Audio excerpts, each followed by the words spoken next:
میں محمد احسان قادری سری لنکا سے ایک ضروری بات آپ حضرات کے سامنے پیش کرنا چاہوں گا.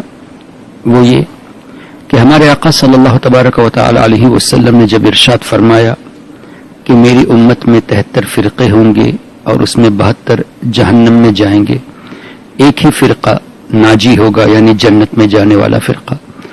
صحابہ کرام رضوان اللہ علیہم اجمعین نے پوچھا، یا رسول اللہ صلی اللہ علیہ وسلم وہ ناجی فرقہ کون سا ہے؟ تو ہمارے آقا صلی اللہ علیہ وسلم نے ارشاد فرمایا، ما انا علیہ و اصحابی، وہ راستہ، وہ طریقہ جس پر میں ہوں اور میرے صحابہ ہیں. اب اس کو لے کر ہر مکتب فکر والا یہ کہتا ہے کہ ہم ہی اہل سنت والجماعت ہیں، سب یہی کہتے کہ ہم ہی حق پر ہے، حالانکہ سب حق پر ہو نہیں سکتے، کوئی بھی ایک ہی حق پر ہوگا. تو اس کی کرائیٹیریا یہ ہے کہ جن کا عقیدہ صحابہ کرام رضوان اللہ علیہم اجمعین کے عقائد کے موافق ہے وہ فرقہ جنتی ہے، اور جن کا عقیدہ صحابہ کرام کے عقیدے کے مخالف ہے وہ جنتی نہیں ہو سکتے. مثال کے طور پہ صحابہ کرام رضوان اللہ علیہم اجمعین کا یہ عقیدہ تھا کہ اللہ کے رسول صلی اللہ تعالی علیہ وسلم اللہ کی عطا سے دافع البلا ہیں، مصیبتوں کو، تکلیفوں کو دور کرنے کی طاقت اللہ نے انہیں دی ہے. اور صحابہ کرام نے یا رسول اللہ کی صدا لگا کر حضور علیہ الصلوۃ والسلام سے استغاثہ بھی کیا ہے. ہم بھی الحمدللہ کرتے ہیں. تو صحابہ کے عقائد کے موافق ہوئے. جو لوگ اس سے مخالف ہیں وہ ظاہر ہے صحابہ کے عقیدے کے خلاف کرتے. تمام صحابہ کا یہ عقیدہ تھا کہ اللہ کے رسول صلی اللہ علیہ وسلم اپنے مبارک جسم کے ساتھ اپنی مبارک قبر میں آرام فرما رہے ہیں، یعنی موت کا مزہ چکھنے کے بعد اپنی جسمانی زندگی کے ساتھ حیات ہے.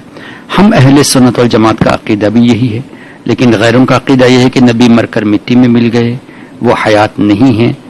اس طرح کی باتیں کرتے ہیں جو صحابہ کے عقیدے کے خلاف ہے. تو وہ کیسے حق پر ہو سکتے ہیں؟ صحابہ کرام کا عقیدہ یہ تھا کہ اللہ نے اپنے حبیب صلی اللہ علیہ وسلم کو غیب کا علم دیا ہے. ہم بھی وہ عقیدہ رکھتے ہیں. اور جو کہتے کہ حضور علیہ السلام کو غیب نہیں دیا گیا، قرآن کریم کو مس کوٹ کر کے، جبکہ قرآن کریم میں اللہ نے فرمایا کہ میں نے رسولوں کو غیب دیا ہے، تو الحمدللہ ہمارا عقیدہ صحابہ کے عقائد کے موافق ہوا. اسی طرح آپ بنیادی عقائد کو دیکھیں گے تو الحمدللہ اہل سنت والجماعت کا عقیدہ عین صحابہ کرام کے عقائد کے موافق ہے. باقی جتنے بھی مکتب فکر والے ہیں، اگرچہ وہ اپنے آپ کو اہل سنت کہتے ہیں، چونکہ ان کے عقائد ان عقائد کے مخالف ہے، اس لیے وہ ناجی فرقے میں شامل نہیں ہوتے. اس لیے ہم مؤدبانہ گزارش کرتے ہیں اور ایک پیغام بھی دینا چاہتے ہیں کہ اب بھی وقت ہے، سچے دل سے توبہ کر کے اس جماعت میں آ جائیے جس کا عقیدہ صحابہ کرام کے عقائد کے موافق ہے. اور آپ سے گزارش ہے کہ اس چینل کو آپ سبسکرائب بھی کرتے رہیں تاکہ مزید آپ کو انفارمیشن ملتی رہے.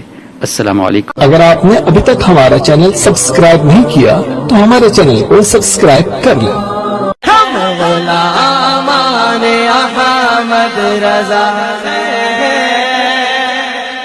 کوئی بھی ہم سے جیتا نہیں ہے.